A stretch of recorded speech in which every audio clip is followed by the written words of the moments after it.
Khalistani separatist leader Hardeep Singh Nijjar की हत्या के मामले में भारत और कनाडा के बीच का विवाद गहराता जा रहा है। हालांकि इस मसले को लेकर अंतर्राष्ट्रीय मंच पर कनाडा की खासा किरकिरी हो चुकी है, क्योंकि उसने जो भारत पर आरोप लगाए थे हरदीप सिंह निज्जर की हत्या के मामले में कि भारत का इसमें किसी ना किसी प्रकार की भारत की कोई भूमिका है, कोई इन्वॉल्वमेंट है, तो उस एलिजिड इन्वॉल्वमेंट को लेकर कनाडा अभी तक कोई भी प्रमाण, कोई भी सबूत प्रस्तुत नहीं कर पाए अंतर्राष्ट्रीय कम्युनिटी के सामने। तो कनाडा की खासा किरकिरी हो चुकी है।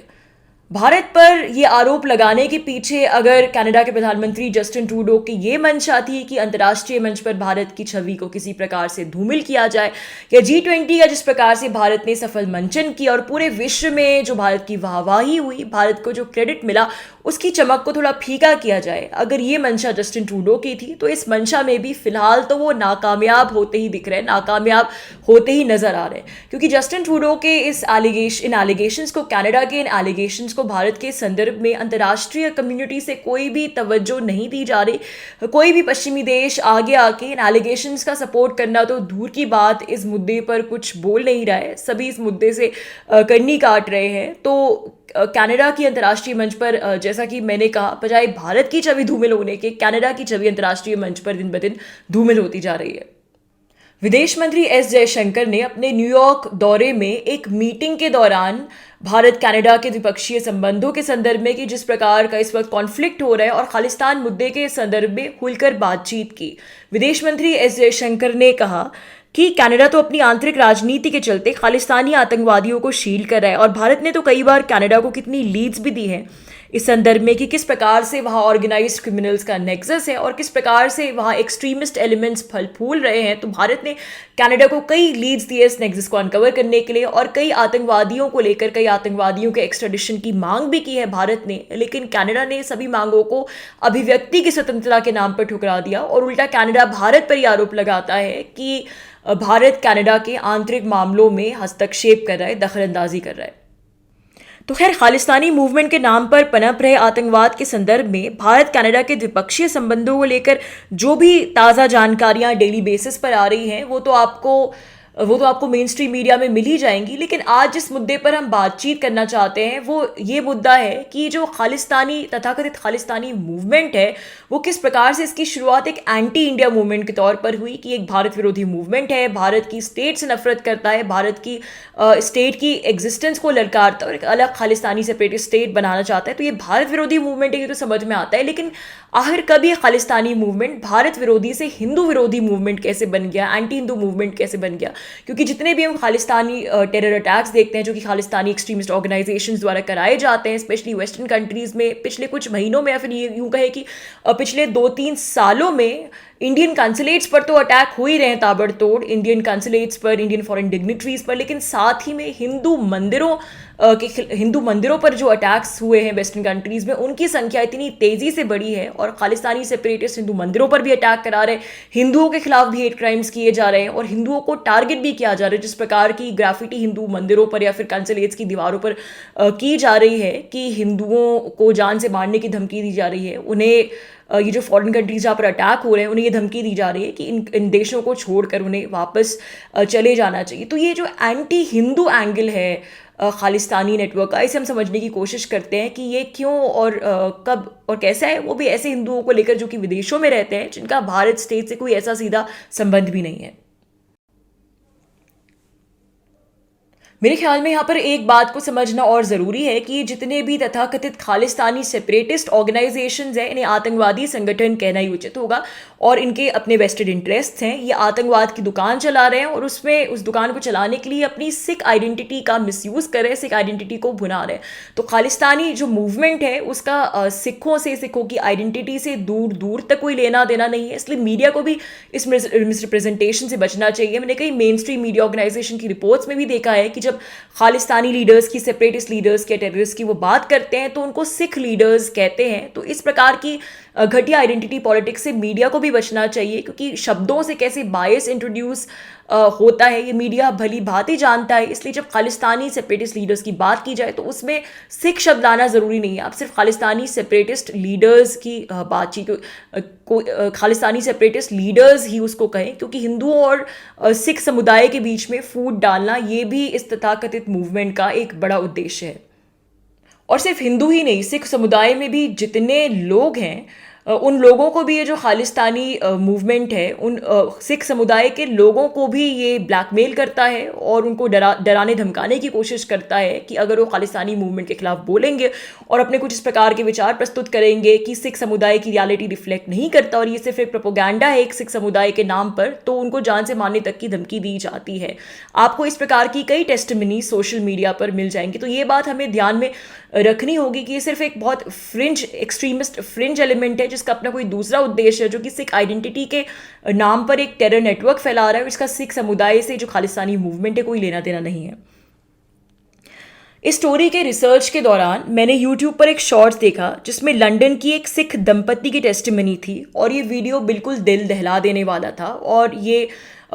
जो ये सिख दंपति जिनकी मैं बात करी उनका खुद का इंटरव्यू है, वो खुद बोल रहे हैं इस यूट्यूब वीडियो में कि किस प्रकार से ये लंदन की सिख दंपति लंदन में एक रेस्टोरेंट चलाते हैं और उनके बच्चे भी हैं जो स्कूल पढ़ने जाते हैं। तो उन्होंने सोशल मीडिया पर खालिस्तान को लेकर, खालिस्तान के विरोध में कोई बहुत ही नॉर्मल सी पोस्ट की होगी, ऐसा भी नहीं कि कोई खालिस्तानी ग्रुप्स को चैलेंज किया, लेकिन कोई इस प्रकार की पोस्ट की होगी जो उनके व्यूज़ हैं वो जनरल सिख समुदाय के व्यूज़ को रिफ्लेक्ट नहीं करते और इस प्रकार का प्रोपेगेंडा खालिस्तानियों को नहीं करना चाहिए, कुछ इस प्रकार की उन्होंने पोस्ट की होगी। तो उनकी इस पोस्ट के चलते उनका जीना दूभर हो गया और उनको जान से मारने की धमकियां दी जाने लगी। उनके परिवार में जो महिलाएं थी उनको रेप थ्रेट्स मिलने लगे बाकायदा, और इतना दहशत में उनका जीवन हो गया कि 10-12 दिन के लिए उनको अंडरग्राउंड होना पड़ा और इससे उनके बिजनेस को नुकसान हुआ सो अलग, और बच्चों का स्कूल जाना भी बंद हो गया, और साथ में जो वो दहशत में जी रहे थे सो अलग। उन्होंने उन्हीं की टेस्टिमनी के अकॉर्डिंग में बता रही हूँ, उन्होंने लंदन पुलिस से कांटेक्ट करने की, संपर्क साधने की कोशिश की, लेकिन पुलिस ने भी इस मसले में उनकी कोई मदद नहीं की, यहाँ तक कि उनको पुलिस प्रोटेक्शन भी नहीं दिया गया। तो इस वीडियो को देखकर बिल्कुल मैं तो दहल गई, मेरा दिल दहल गया कि इस प्रकार की घटनाएं कैसे विदेशों में संभव है। मतलब भारत में बैठकर मैं और आप कल्पना भी नहीं कर सकते कि ये जो खालिस्तानी मूवमेंट है, इस खालिस्तानी टेरर नेटवर्क के तार यूरोपीय देशों में और अमेरिका में, वेस्टर्न कंट्रीज़ में किस प्रकार से फैल गए हैं कि जो वहाँ का स्थानीय प्रशासन है, जो वहाँ की पुलिस है, वो भी इन लोगों के खिलाफ एक्शन लेने से डरती है, कतराती है। इस वीडियो का मैं लिंक फिर से ढूंढने की कोशिश करूँगी, मेरे ख्याल से मिल जाना चाहिए कोई न्यूज़ क्लिप या लिंक, तो मैं आपके साथ ही में स्क्रीनशॉट्स के रूप में शेयर करती हूँ। तो ऐसा करके मीडिया में एक परसेप्शन क्रिएट करने की कोशिश की जा रही है कि खालिस्तानी मूवमेंट एक सिख समुदाय का आंदोलन है जो कि हिंदुओं से अलग होना चाहते हैं, और तो फिर इस प्रकार का परसेप्शन क्रिएट करके इस आतंकवाद को लेजिटिमाइज करने की कोशिश की जा रही है। लेकिन जैसा कि मैंने कहा, हमारे लिए बात याद रखनी ज़रूरी है कि चाहे वो कनाडा में हो, लंदन में हो, कहीं भी हो, majority of Sikhs do not support Khalistani movement. These are fringe elements which in fact blackmail and scare the majority of Sikhs. तो अब खैर हिंदुओं के मुद्दों पर आते हुए कि खालिस्तानी मूवमेंट भारत विरोधी होने के साथ साथ हिंदू विरोधी क्यों बनता जा रहा है, तो इसके पीछे का सबसे बड़ा कारण तो ये है कि ये जितने भी खालिस्तानी ऑर्गेनाइजेशन है जो कि ह्यूमन राइट्स ऑर्गेनाइजेशन के नाम पर अपनी दुकान चला रहे हैं और आतंकवाद को बढ़ावा दे रहे हैं, इनका नेक्सस पाकिस्तान के आतंकवादी संगठनों के साथ है। और आपको इसको लेकर बहुत सी ऑनलाइन एविडेंस मिल जाएगी। ISI के साथ इनके पुख्ता लिंक्स है, ISI जैसे आतंकवादी संगठनों के साथ इनका एक नेक्सस है, टेरर नेक्सस है, और जिसकी वजह से जाहिर सी बात है कि ये एंटी हिंदू फ्रंट और एंटी भारत फ्रंट इन्होंने एक साथ खोल रखा है। सिक्स फॉर जस्टिस नाम का एक खालिस्तानी ऑर्गेनाइजेशन है और इसको लेकर पुख्ता प्रमाण मौजूद हैं कि सिक्स फॉर जस्टिस की फंडिंग पाकिस्तान के ISI से होती है, और न सिर्फ पाकिस्तान के ISI से लिंक्स है बल्कि चाइना की इंटेलिजेंस के साथ और चाइना की लीडरशिप के साथ भी सिक्स फॉर जस्टिस ऑर्गेनाइजेशन के लिंक्स हैं। आपको बहुत सी एंटी भारत विरोधी गतिविधियों में और प्रो चाइना गतिविधियों में भी इस प्रकार के ऑर्गेनाइजेशन संलग्न दिख जाएंगे, एक्टिव दिख जाएंगे। तो एंटी हिंदू नेक्सस को पहचानना अब मुश्किल नहीं है, जैसा कि मैंने कहा कि किस प्रकार से ये खालिस्तानी ऑर्गेनाइजेशन सिर्फ खालिस्तानी ऑर्गेनाइजेशन की शील्ड में जो भारत विरोधी ताकतें हैं और हिंदू विरोधी ताकतें हैं उनके साथ मिलकर इंडिया को डिसमेंटल करने का काम करते हैं। उनका अल्टीमेट एम क्या है? इंडियन स्टेट, इंडिया में अराजकता, भारत में अराजकता फैले और इंडियन स्टेट जो है वो डिसॉल्व हो जाए। नेटवर्क कंटेजियन रिसर्च इंस्टीट्यूट, जो कि अमेरिका की रटगर्स यूनिवर्सिटी का एक डिपार्टमेंट है, उसने कुछ समय पहले, कुछ महीने पहले एक रिसर्च निकाली थी, वो बहुत ही महत्वपूर्ण रिसर्च स्टडी थी, जिसके बारे में शायद जितनी बातचीत होनी चाहिए थी उतनी नहीं हुई।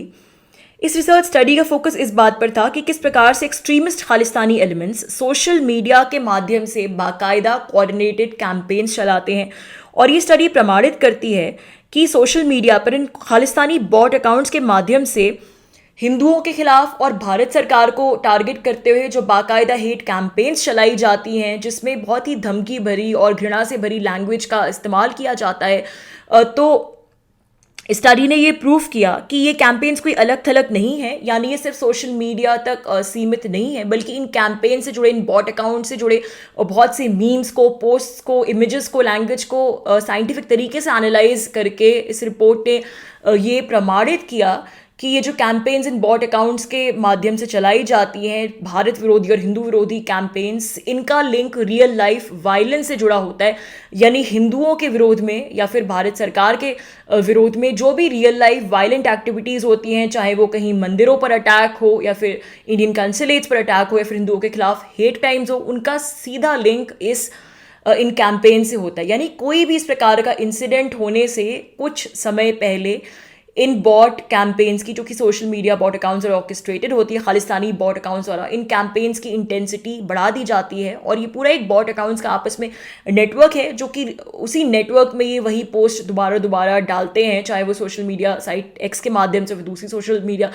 साइट्स के माध्यम से, और किसी भी कोई भी इस प्रकार का anti Hindu incident, violent incident होने से पहले और उसके बाद हम इस टाइमलाइन को ऑब्जर्व कर सकते हैं कि इनकी जो इंटेंसिटी है इस प्रकार की प्रोपोगंडा कैंपेन्स की हिंदुओं के खिलाफ और भारत के खिलाफ, वो बढ़ जाती है। यानी सीधे शब्दों में हम अगर कहें तो इसका मतलब ये है कि सोशल नेटवर्किंग साइट्स जो हैं वो अगर सरकारों की इंटेलिजेंस यूनिट्स के साथ मिलकर इन बॉट अकाउंट्स को आइडेंटिफाई करने की कोशिश करें, इनके नेक्सस को अनकवर करने की कोशिश करें, और अगर समय रहते इनकी पोस्ट्स को, इन अकाउंट्स को प्रतिबंधित करें, इनके खिलाफ एक्शन लें, तो बहुत से हिंदुओं के खिलाफ, भारत के खिलाफ जो रियल वर्ल्ड हेट क्राइम्स होते हैं, जो वास्तविकता में जो हिंसा होती है, वायलेंस होती है, आतंकवादी गतिविधियों को रोका जा सकता है। यानी कि ये रिपोर्ट हमें बताती है कि सोशल मीडिया का इस्तेमाल सिर्फ किसी समुदाय विशेष के खिलाफ अपनी घृणा, उसके खिलाफ अपनी नफरत व्यक्त करने के लिए नहीं किया जाता, बल्कि इसका इस्तेमाल रियल लाइफ में होने वाली आतंकवादी गतिविधियों के मोबिलाइजेशन के लिए किया जाता है। इसके सीधे तार रियल लाइफ में होने वाली आतंकवादी गतिविधियों के साथ जुड़ते हैं, जो कि एक बहुत ही गंभीर मसला है, गंभीर समस्या, क्योंकि इस एंगल से कोई कभी नहीं सोचता जब इन इंसिडेंट्स को, जब मंदिरों पर अटैक होते हैं, टेम्पल अटैक्स होते हैं, फिर इंडियन कंसुलेट्स पर अटैक होते हैं, फिर कुछ एंटी हिंदू हेट वायलेंस होती है, तो सोशल मीडिया से उसका जो डायरेक्ट कनेक्शन होता है उसको ना तो गवर्नमेंट इस प्रकार से इन्वेस्टिगेट करती है, ना ही इस पर इतनी बातचीत होती है। तो मुझे लगता है उस लिहाज से ये रिपोर्ट बहुत ही महत्वपूर्ण है, क्योंकि ये हमें इस प्रकार का इंडिकेशन देती है कि अगर गवर्नमेंट्स अपनी इंटेलिजेंस सोर्सेस पूल इन करके सोशल मीडिया कंपनीज के साथ कोलैबोरेट करके इस प्रकार के अकाउंट्स को इन्वेस्टिगेट करें, तो शायद रियल लाइफ में होने वाली बहुत सी जो आतंकवादी गतिविधियां हैं उनको समय पर रोका जा सकता है। रिपोर्ट के शब्दों में अगर कहें तो inauthentic cyber activity from Khalistani extremist accounts precedes and amplifies attacks on Hindu temples and Indian government buildings. Report में ये भी बताया गया है कि इनमें से बहुत से अकाउंट्स, जो bot accounts, Khalistani bot accounts हैं, वो सेल्फ आइडेंटिफाइड पाकिस्तानी अकाउंट्स हैं, और इन सभी अकाउंट्स की पोस्टिंग्स खुल्लम खुल्ला बॉम्ब थ्रेट्स, ग्रेनेड अटैक्स और इंफ्रास्ट्रक्चर को ध्वस्त करने वाले अटैक्स की पैरवी करती हैं, इन्हें इनकरेज करती हैं। अमेरिका में हिंदू फोबिया इस समय अपने चरम पर है। इस मुद्दे पर हमने काफ़ी स्टोरीज की हैं कि किस प्रकार अमेरिका में हिंदुओं को टारगेट किया जा रहा है और कैसे टारगेट किया जा रहा है। जातिगत भेदभाव को प्रतिबंधित करने वाले कानूनों के नाम पर हिंदुओं को टारगेट किया जा रहा है। अमेरिका की विभिन्न स्टेट्स में जगह जगह इस प्रकार के कानून बनाए जा रहे हैं जहां हिंदुओं को अलग थलग करके उनसे कहा जा रहा है कि तुम तो जातिगत भेदभाव करते हो। इसलिए इसके बावजूद कि अमेरिकी संविधान में पहले से ही सारे प्रावधान मौजूद हैं कि हर प्रकार के भेदभाव को जो संबोधित करते हैं, लेकिन फिर भी हिंदुओं को, जो कि एक माइनॉरिटी कम्युनिटी अमेरिका में, उनको सिंगल आउट करके जातिगत भेदभाव को प्रतिबंधित करने के नाम से कानून बना के हिंदुओं को टारगेट किया जा रहा है। इससे हिंदुओं की 24/7 विजिलेंस का और उनकी नज़रबंदी का एक माहौल तैयार किया जा रहा है, जिससे अमेरिका के हिंदू समुदाय में एक प्रकार की दहशत और डर का माहौल पैदा हो गया। तो अमेरिका भी एक इस हिंदू फोबिया, अमेरिका में जो हिंदू फोबिया फैल रहा है, कनाडा भी इस हिंदू फोबिया से अछूता नहीं है। और जो कनाडा के खालिस्तानी ऑर्गेनाइजेशंस हैं, इनका भी कहीं ना कहीं इन्वॉल्वमेंट है। जो यूरोपियन कंट्रीज़ में ये हिंदू फोबिया फैल रहा है और जो अमेरिका में फैल रहा है, उसमें इनका एक बहुत बड़ा इन्वॉल्वमेंट है, बहुत महत्वपूर्ण किरदार ये निभाते हैं। CoHNA, coalition of Hindus of North America नाम का एक ऑर्गेनाइजेशन, हिंदू एक्टिविज्म ऑर्गेनाइजेशन है। तो कोहना के प्रतिनिधियों ने एक आर्टिकल लिखा है जो कि इस वेबसाइट पर लिखा गया है, और इस वेबसाइट का नाम है अमेरिकन कहानी। अमेरिकन कहानी नाम की वेबसाइट के लिए आर्टिकल लिखा है, जो कनाडा में पनप रहे हिंदू फोबिया और हिंदू हेट के खालिस्तानी नेक्सस पर प्रकाश डालता है। इस आर्टिकल में बताया गया है कि किस प्रकार से कनाडा का पूरा राजनीतिक स्टैब्लिशमेंट ही हिंदुओं के विरोध में है और इस पूरे एंटी हिंदू हेट प्रोपेगेंडा में कॉम्प्लिसिट है, और वहाँ का मीडिया भी एंटी हिंदू है। अब आगे आर्टिकल कहता है कि कनाडा के मीडिया इंस्टीट्यूशंस इस्लामोफोबिया और ब्लैक लाइव्स मैटर को लेकर, तो इन मुद्दों को लेकर तो बहुत बोलते हैं, बहुत वोकल हैं और अपनी आवाज़ उठाते हैं, इनको कंडेम करते हैं। लेकिन जहाँ बात हिंदुओं से जुड़े मुद्दे की आती है, एंटी हिंदू हेट क्राइम्स की आती है, फिर टेम्पल अटैक्स की आती है, तो वहाँ पर कनाडा के मीडिया के सुर बदल जाते हैं और अटैक्स को कंडेम करना तो दूर की बात, ये कह के जस्टिफाई करने की वो कोशिश करते हैं कि ये तो भारत सरकार की जो हिंदुत्व पॉलिटिक्स है, जो भारत सरकार की हिंदुत्व राजनीति है, ये तो उसके खिलाफ खालिस्तानी मूवमेंट का आक्रोश है, इसका हिंदुइज्म से कोई लेना देना नहीं है। इसमें यह भी बताया गया कि अमेरिका में जिस प्रकार से एंटी हिंदू कानून बन रहे हैं, उसमें भी किस प्रकार से पूरा खालिस्तानियों का और बाकी एंटी इंडिया लॉबी का नेक्सस है। NCRI, जिसके बारे में मैंने अभी भी बात की, नेटवर्क कंटेजियन रिसर्च इंस्टीट्यूट, जिसकी खालिस्तानी संबंधी स्टडी के बारे में मैंने आपको अभी बताया था, उसने पिछले वर्ष एक एंटी हिंदू हेट क्राइम्स को लेकर भी स्टडी की थी। और स्टडी में उसने जितने भी सोशल मीडिया साइट्स के माध्यम से, चाहे social media main stream social media sites हो, एक्स, फेसबुक जैसे, या फिर डार्क वेब एक होता है जो कि इंटरनेट का हिडन पोर्शन होता है, तो डार्क वेब पर भी इस प्रकार की जो साइट्स उपलब्ध हैं जहाँ पर हिंदुओं को लेकर इस प्रकार के घृणा भरे और बिल्कुल हिंदुओं को अमानवीय समझने वाले एंटी हिंदू जो मीम्स और जिस प्रकार की वायलेंट आक्रामक इमेजेस शेयर की जा रही हैं, इस रिसर्च ने उन इमेजेस को बाकायदा साइंटिफिक रूप से एनालाइज किया और फिर उसकी फाइंडिंग्स में ये आया कि जिस प्रकार की इमेजेस, जिस प्रकार की इमेजरी और मीम्स हिंदुओं के खिलाफ सर्कुलेट हो रही हैं, इसकी काफ़ी समानता है एंटी सेमिटिक इमेजरी से। यानी कि ज्यूज़ के खिलाफ जिस प्रकार की नफरत भरी इमेजरी सर्कुलेट होती है और हिंदुओं के खिलाफ जिस प्रकार की नफरत भरी सोशल मीडिया पर पोस्ट सर्कुलेट हो रही हैं, उनमें काफ़ी पैरेलल्स हैं, काफ़ी समानताएं हैं। ये इस रिसर्च स्टडी ने प्रमाणित किया। और इसके अलावा ये रिसर्च स्टडी भी यही बात कह रही थी एंटी हिंदू हेट के संदर्भ में, जो कि इसने अपनी दूसरी रिसर्च स्टडी में खालिस्तानी ग्रुप्स के संदर्भ में कहा कि ऑनलाइन जो भी एंटी हिंदू मीम्स होते हैं और जिस प्रकार की पोस्ट की जाती हैं हिंदुओं को लेकर, तो इन पोस्ट की जब इंटेंसिटी बढ़ती है तो इसके बाद कोई ना कोई रियल लाइफ वायलेंस ज़रूर फॉलो करती है। यानी इनका सीधा संबंध रियल लाइफ वायलेंस से हिंदुओं के खिलाफ हिंसात्मक गतिविधियों से होता है, और ये सिर्फ ऑनलाइन तक सीमित नहीं रहते। तो हमें इन इंटरकनेक्शंस को समझने की ज़रूरत है। खालिस्तानी मूवमेंट के नाम पर जिस प्रकार से अब हिंदुओं को टारगेट किया जा रहा है, विश्व भर के हिंदुओं को टारगेट किया जा रहा है, तो यहाँ बात सिर्फ खालिस्तानी मूवमेंट की नहीं है कि ये खालिस्तानी सेपरेटिस्ट ऑर्गेनाइजेशन है जो कि खालिस्तान का क्रिएशन चाहते हैं। ये एक खालिस्तान तो सिर्फ एक मुद्दा है, लेकिन इस मुद्दे की आड़ में जितने भी एंटी हिंदू और एंटी इंडिया एक्टर्स हैं, ये सबका एक नेक्सस पॉइंट बन गया और इसके तार पता नहीं कहाँ कहाँ तक दूर दूर तक जाते हैं। तो हमारे लिए समझना बहुत ज़रूरी है, बहुत आवश्यक है। दोस्तों, आज के लिए बस इतना ही। बहुत जल्द आपसे फिर मुलाकात होगी कुछ नई खबरों के साथ। तब तक के लिए अनुमति दीजिए। नमस्कार।